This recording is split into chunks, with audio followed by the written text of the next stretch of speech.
సంఘాలు రోడ్డెక్కాయి. నిబంధనలకు విరుద్ధంగా విద్యాశాఖలో ప్రమోషన్లకు సంబంధించి అక్కడ జరుగుతున్నాయంటూ వాళ్ళు ఆందోళన బాటపట్టారు.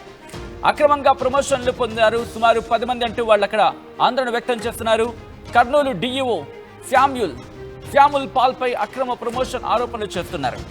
శామ్యూల్ పాల్ విద్యార్హతలపై కొద్ది రోజుల క్రితం ఫిర్యాదులు చేశారు.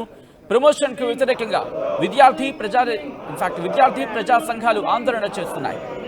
విచారణకు తెలుగునాడు ఉపాధ్యాయ సంఘం రాష్ట్ర కార్యదర్శి శేషు ఫణిరాజ్ డిమాండ్ చేస్తున్నారు. విచారణకు ఆదేశించారు విద్యాశాఖ కమిషనర్ విజయ రామరాజు. విచారణాధికారిగా కడప ఆర్జేడీని నియమిస్తూ ఉత్తర్వులు జారీ చేసింది అక్కడ ప్రభుత్వం.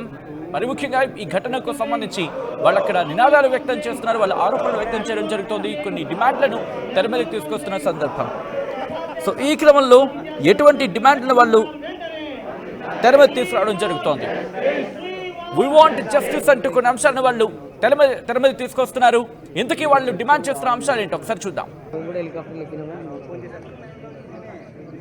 చర్చలు కాదమ్మా, అక్కడ చర్చలు జరుగుతూ ఉన్నాయి. వాళ్ళు ఇచ్చే